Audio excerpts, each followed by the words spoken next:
Olá pessoal, iniciamos mais uma aula de eletrodinâmica.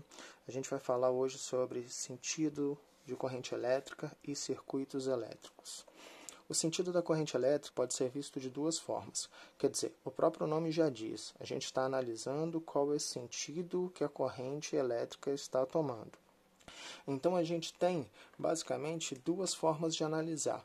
O circuito real, que é a realidade física da coisa, quer dizer, os elétrons se movem na direção dos prótons. Então, onde eu tenho excesso de elétrons, esses elétrons eles caminham até o local onde eu tenho excesso de prótons.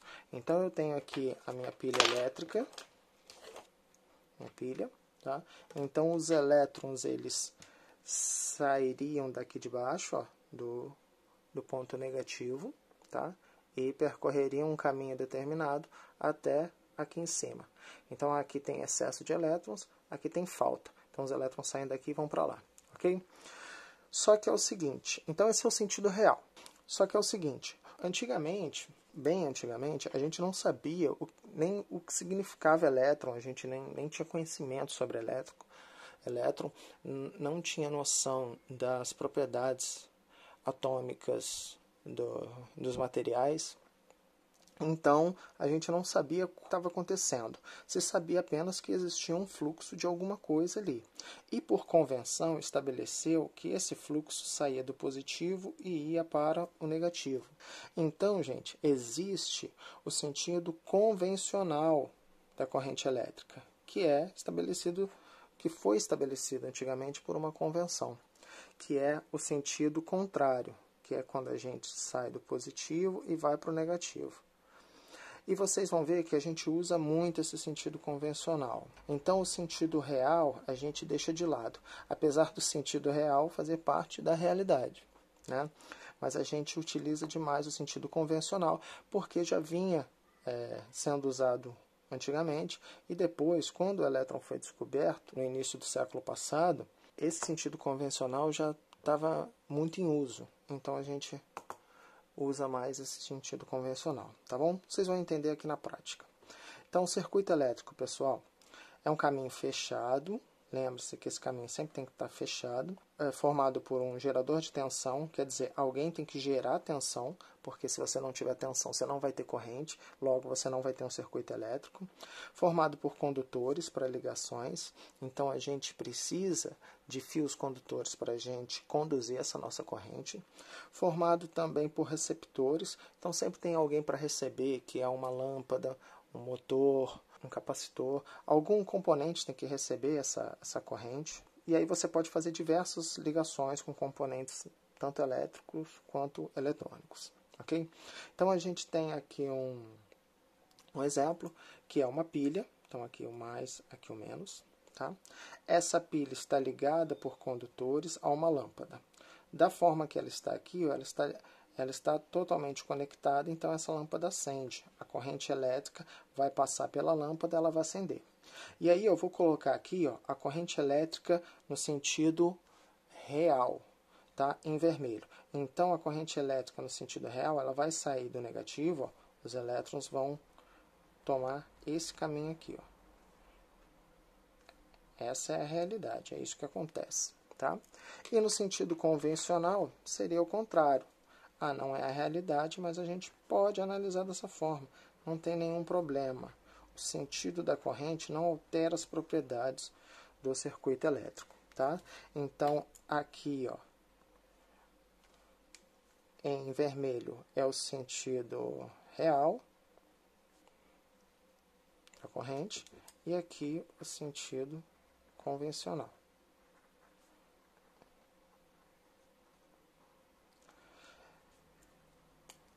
E, gente, como os livros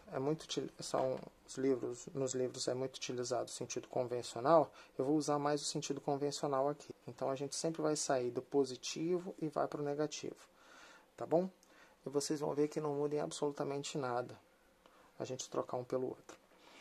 Ok, a representação esquemática do circuito elétrico, né? É uma representação por símbolos. Então, por exemplo, o condutor, assim como eu tenho aqui, ó, eles são linhas que a gente interliga no nosso circuito. A fonte, gente, a fonte é colocada dessa forma, uma fonte de corrente contínua. Corrente contínua, lembrando, pilhas, baterias, tá? Depois a gente vai ver os carregadores de celular, eles transformam a corrente alternada da tomada em corrente contínua. Então, fonte de corrente contínua é esse símbolo, um tracinho menor e um tracinho maior, onde o tracinho menor representa o menos, o tracinho maior representa o mais. Ok? E tem também, eu vou falar por agora só desses três, os resistores. Resistor, gente, é um dispositivo elétrico que tem a função de transformar a corrente elétrica em calor ou de limitar a corrente elétrica. Só que, na verdade, todo resistor vai ter um pouco das duas coisas. Ele sempre vai transformar um pouco da corrente elétrica em calor, ou pouco ou muito, depende da função dele. E também ele vai limitar a corrente que ele vai passar adiante, ok? Então, sempre que eu falar de resistores, eu vou usar esses dois símbolos aqui.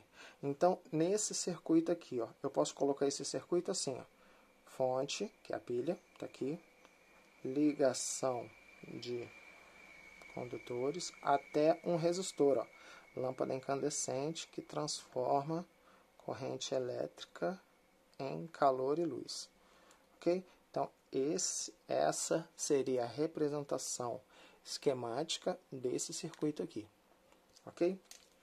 Ótimo. Bom, agora aqui, pessoal, eu quero mostrar para vocês umas figuras melhores, né, para a gente fazer uma análise. Então, aqui, ó, eu tenho a representação real do meu circuito. Então, tem uma fonte de tensão, que é quem gera a tensão, uma pilha. Tem os condutores ligados a um resistor. Tá? Então, eu sempre vou ter esses componentes minimamente no meu circuito. Eu posso ter circuitos ultra complexos, tá? Mas minimamente eu vou ter que ter uma fonte de tensão, eu vou ter que ter condutores ligados a uma carga qualquer, a um receptor qualquer. Porque se eu não ligar, vai formar um curto-circuito, se eu não ligar nada nele, né?